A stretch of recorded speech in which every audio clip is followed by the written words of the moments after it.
নমস্কার, ব্রেকিং বাংলায় আপনাদের স্বাগত। আমি জয়ন্ত মজুমদার। দিলীপ ঘোষের মুখ কি দর্শন করতে চাইছেন না বঙ্গ বিজেপির নেতৃত্ব? সেই কারণ কি বঙ্গ বিজেপির কোর কমিটির বৈঠক ডাকা হচ্ছে না? এই নিয়েই চর্চা এখন বিজেপির অন্দরে, বিশেষ করে বঙ্গ বিজেপির অন্দরে। কারণ আপনারা জানেন যে দীঘায় জগন্নাথ মন্দিরের উদ্বোধন যাওয়া দিলীপ ঘোষের, তা নিয়ে বিতর্ক। দিলীপ ঘোষ সেই নিয়ে বেশ কিছু মন্তব্য করেছিলেন, বিভিন্ন নাম না করে বিভিন্ন নেতার সম্পর্কে। তা নিয়ে আরএসএস নেতৃত্ব এবং বিজেপি নেতৃত্ব ক্ষুব্ধ হন এবং তারা কার্যত ঠিক করেন যে দিলীপ ঘোষকে একঘরে করে দেবেন, মানে তাকে কোনো পার্টি কর্মসূচি দেওয়া হবে না, তাকে ডাকা হবে না বৈঠকে। এইরকম একটা সিদ্ধান্ত নেওয়া হয়েছিল, সেই মতোই চলছে। কারণ দিন 15 আগে একটি সাংগঠনিক বৈঠক ছিল গুরুত্বপূর্ণ, সেখানে দিলীপ ঘোষকে ডাকা হয়নি, দিলীপ ঘোষের বিষয় নিয়ে কোনো আলোচনা হয়নি।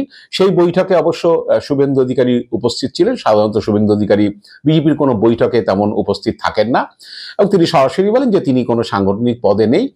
তো এখন যেটা শোনা যাচ্ছে যে দিলীপ ঘোষ পদহীন, তার সংগঠনে কোনো বিজেপিতে কোনো পদ নেই, বা তিনি এখন সাংসদ বা বিধায়কও নন, কিন্তু তিনি কোর কমিটিতে আছেন। বিজেপির যে রাজ্যের যে কোর কমিটি, তিনি প্রাক্তন রাজ্য সভাপতি হিসাবে আছেন।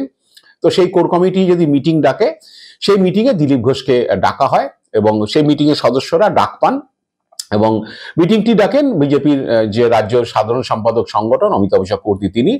কিন্তু যেটা বিজেপি সূত্রে খবর যে বেশ কয়েক মাস হয়ে গেল সেই কোর কমিটির মিটিং হচ্ছে না।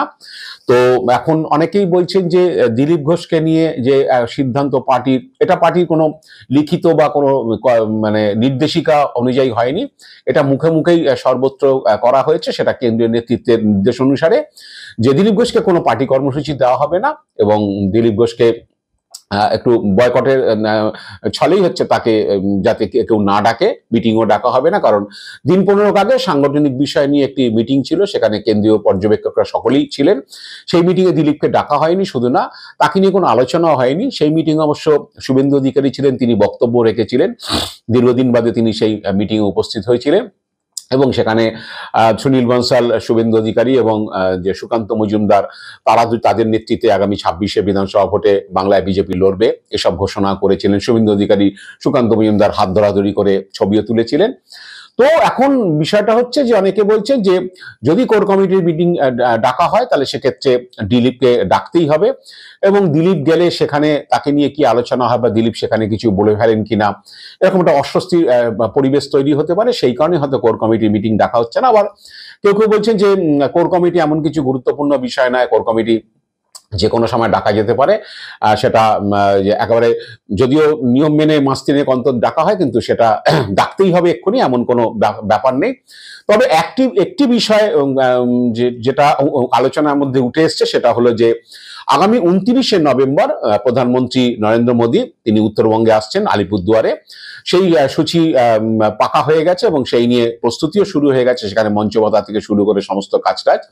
তো অনেকে বলছে যে বিজেপির অন্দরেই চর্চা যে সাধারণত প্রধানমন্ত্রী আসলে অনেক সময় কোর কমিটির মিটিং ডাকা হয়। কারণ কোর কমিটিতে আপনারা জানেন একদম রাজ্য সভাপতি থেকে শুরু করে একদম মাথায় যারা আছেন, মোর্চার যারা লোকজন আছেন বা সাধারণ সম্পাদকরা সকলেই আছেন, একদম শীর্ষ নেতৃত্ব বলা চলে। তো তারা একটা সিদ্ধান্ত নিয়ে ফেলেন যে মানে কি কি হবে, প্রধানমন্ত্রী কর্মসূচিকে ঘিরে কার কার দায়িত্ব থাকবে, কি হবে, কিভাবে পোর্টাল কর্মসূচিটাকে সফল করা হবে, সেই নিয়ে মিটিংটা ডাকা হয়। কিন্তু এই দিলীপের বিষয়টা গলার কাঁটা হয়ে আছে বলেই কি এখন ডাকা হচ্ছে না, অনেকে বলছে যে। আবার কেউ কেউ এমনও বলছেন যে প্রধানমন্ত্রী আসলে কোর কমিটি রাখতে হবে, এমন কোনো মানে নেই। তো এরকম বিভিন্ন রকম মত রয়েছে, কিন্তু সকলে যেটা বলছেন যে অনেকদিন বাদে প্রধানমন্ত্রী আবার আসছেন, সেই হিসাবে কোর কমিটি নিশ্চিতভাবে হয়তো ডাকা হবে। এখনো সময় আছে, যদিও 29 তারিখ আসছেন। তো এখন ব্যাপার হচ্ছে যে দিলীপকে এখন অবজারভেশনে রাখা হয়েছে। দিলীপকে পার্টি একটা টাইম দেখতে চাইছে, একটা সময় পর্যন্ত দেখতে চাইছে যে দিল্লির নেতারা বা রাজ্যের নেতারা, আরএসএস এর নেতারা, যে দিলীপ কি করেন না করেন। দিলীপ যদিও মাঝখানে গিয়ে তিরঙ্গা যাত্রা করে এসছেন খড়গপুরে, সেখানে তার অনুগামীরা বা দলীয় সতীর্থরা তাকে আমন্ত্রণ জানিয়েছিলেন, তিনি গিয়ে তিরঙ্গা যাত্রা করেছেন। এটা বিজেপির ব্যানারে সেটা হয়নি, কিন্তু বিজেপির লোকজনই করেছে সারা রাজ্যে এবং সারা দেশে। সেখানে জাতীয় পতাকা নিয়ে মিছিল হয়েছে, সেনাবাহিনীকে শুভেচ্ছা জানানো হয়েছে, দিলীপ সেখানে ছিলেন। দিলীপ সেখানে মিছিল করতে গিয়ে প্রধানমন্ত্রীকে অভিনন্দন জানিয়েছে, সেনাবাহিনীকে অভিনন্দন জানিয়েছেন। এবং মিডিয়া সে বাইট দেওয়ার সময় মমতা ব্যানার্জি সমালোচনা করেছেন বিভিন্ন বিষয় নিয়ে, মুর্শিদাবাদ মালদার ঘটনা নিয়ে। তো দিলীপকে এখন তারা অবজারভেশনে যে দিলীপ কি করে না করে তার উপর দাঁড়িয়ে পার্টি পরবর্তীকালে সিদ্ধান্ত নেবে যে দিলীপ পার্টিতে আবার যদি তিনি শুধরে নেন, যিনি তিনি বিতর্কিত কথাবার্তা না বলেন, পার্টিতে আবার তাকে কর্মসূচি দেবে কিনা, বা তিনি আবার সমহিমায় ফিরবেন কিনা। কারণ একেবারে একঘরে করে দেওয়ার পরেও কিন্তু পার্টির কিছুটা চিন্তা যাচ্ছে না। সেটার কারণ হচ্ছে বিজেপির অন্দরেরই খবর হচ্ছে বেশ কিছু মণ্ডল সভাপতি এবং জেলা সভাপতি যারা সত্যি সত্যি দিলীপ অনুগামী, দিলীপকে যদি একেবারে কোণঠাসা করে ঘরে ঢুকিয়ে দেওয়া হয় বা দিলীপের রাজনৈতিক ক্যারিয়ার যদি একেবারে শেষ করে দেওয়া হয়, তাহলে সেক্ষেত্রে তাদের মধ্যে একটা বিরূপ মনোভাবের সৃষ্টি হতে পারে। তারা ক্ষিপ্ত হতে পারেন, যে কারণ অনেকেই দিলীপ ঘোষের হাত ধরে রাজনীতিতে আসা বা দিলীপ ঘোষের অনুগামী হিসেবে কাজ করা এর আগেও করেছেন দিলীপ যখন সভাপতি ছিলেন। তো সেই সব নেতৃত্বের কথা ভেবে হয়তো পার্টি এক্ষুনি তাকে কিছু করবে না। তবে পার্টি বিজেপি এটা নিশ্চিত হয়ে গেছে দিলীপ ঘোষ হয়তো তৃণমূলে যাবেন না, সেটা তারা নিশ্চিত হয়েছেন। কিন্তু এক্ষুনি পার্টি যদি তাকে আনেন, আবার ফর্মে আনে, সেক্ষেত্রে আবার শুভেন্দু অধিকারীর অনুগামী যারা আছে বা শুভেন্দু অধিকারী তারা কিছুটা ক্ষুব্ধ হতে পারেন। কারণ দিলীপ ঘোষ দীঘায় মন্দির উদ্বোধনে যাওয়ার পর যে বিতর্ক তৈরি হয়েছিল, সেই বিতর্কের পরে তিনি যেসব কথাবার্তা বলেছিলেন, নাম করে না হলেও অনেকেই মনে করেছেন যে সেটা শুভেন্দু অধিকারীকে লক্ষ্য করে তিনি বলেছিলেন। কারণ মমতা ব্যানার্জি আঁচলের তলায় কারা নেতা হয়েছেন, তারা এখন বড় বড় কথা বলছেন, এটা পরিষ্কার বোঝাই যায়।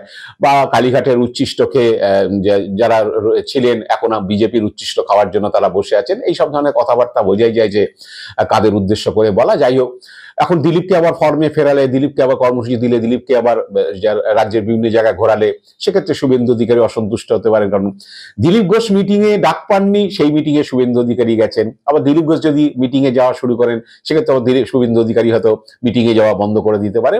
এইসব আশঙ্কাগুলো নেতাদের মধ্যে রয়েছে। কারণ সামনে যেহেতু 8-9 মাস বাদে ভোট, এবং পার্টি চাইছে না যে শুভেন্দু অধিকারীর সঙ্গে সুকান্ত মজুমদার বা দিলীপ ঘোষের নতুন করে বিরোধ বাঁধুক। দিলীপ ঘোষকে পার্টিতে আবার ফর্মে নিয়ে আসলে শুভেন্দু আবার ক্ষুব্ধ হয়ে তিনি আবার অন্য ধরনের আচরণ করেন কিনা, এইসব নিয়ে নানান জল্পনা সমস্ত কিছু চলছে। তবে আবার কেউ কেউ এও বলছেন যে দিলীপ ঘোষকে একেবারে ঘরে বসিয়ে দিলে সেটাও বিজেপির কিছুটা লস। কারণ হচ্ছে দিলীপের মতো তিনি প্রচার করেন, তিনি যেসব জায়গা তিনি যেতেন সেই জায়গাগুলো অনেকটা কাভার হতো। কারণ তিনজন মিলে সুকান্ত, দিলীপ এবং শুভেন্দু মিলিয়ে প্রচার করলে অনেকটা জায়গা কাভার হয়। কারণ দিলীপ এক পরিচিত মুখ, তিনি রাজ্য সভাপতি ছিলেন, সাংসদ ছিলেন। তো সেই হিসাবে দিলীপ ঘোষের একটা একেবারে তাকে বসিয়ে দেওয়া, ঘরে বসিয়ে দিয়ে তার রাজনৈতিক ক্যারিয়ার শেষ করে দিলে সেটা বিজেপির একটা ক্ষতি। এখন বিতর্কিত কথা অনেক নেতাই অনেক সময় বলে ফেলেন, কিন্তু পার্টি তাকে সুযোগ দেয়, একটা কুলিং পিরিয়ড দেয় যে এইটা সময়ের মধ্যে যদি তিনি নিজেকে সংযত করেন বা তিনি শুধরে নেন, তাহলে তাকে আবার ফর্মে নিয়ে আসা। এরকম আগে অনেক হয়েছে, অনেক দেখা গেছে অনেক রাজনৈতিক নেতার ক্ষেত্রে তারা আবার আগের ফর্মে ফিরে এসছেন। এখন ব্যাপারটা হলো যে শেষমেশে বিজেপির নেতৃত্ব এখন একটা তারা একটা ডিলেমার মধ্যে রয়েছে। কারণ দিলীপকে ঘরে বসিয়ে দিল, দিলীপের যে বাড়িতে কিন্তু বিজেপি নেতাদের আনাগোনা হচ্ছে, তারা আসছে, দিলীপের সঙ্গে আলোচনা করছেন, দিলীপকে আবার নতুন করে তারা উৎসাহিত করছেন রাজনৈতিক কাজকর্মে অংশগ্রহণ করার জন্য। যদিও দিলীপের এসব নিয়ে এখন এই মুহূর্তে মাথা ব্যথা নেই, কারণ তিনি এখন সস্ত্রীক ত্রিপুরাতে গিয়েছেন, সেখানে বিভিন্ন মন্দির দর্শনে তিনি থাকবেন বা দেখবেন, করবেন। তো এখন দেখা যাক যে শেষ পর্যন্ত বিজেপি কোর কমিটি মিটিং ডাকে কিনা আগামী 29 তারিখের মধ্যে, যেহেতু প্রধানমন্ত্রী আসছে, নাকি দিলীপের মুখ দর্শন করবে না বলে হয়তো নেতারা এখন কোর কমিটি নাও ডাকতে পারে, নিজেরাই বৈঠক করে ঠিক করে দিতে পারেন। যে যেটা হয়, বিভিন্ন কমিটি না ডেকেও উচ্চস্তরের নেতারা নিজেদের মধ্যে আলোচনা করে নেন যে প্রধানমন্ত্রী সফরে তারা কি করবেন, কিভাবে কর্মসূচিটাকে সফল করা হবে। এটা এবার বাকিটা হচ্ছে সুকান্ত মজুমদার এবং বিজেপি রাজ্য নেতৃত্বের সিদ্ধান্ত। দেখা যাক তারা এখন কোন পথে হাঁটেন। আজ এ পর্যন্তই। আপনারা ভালো থাকবেন, সুস্থ থাকবেন। নমস্কার।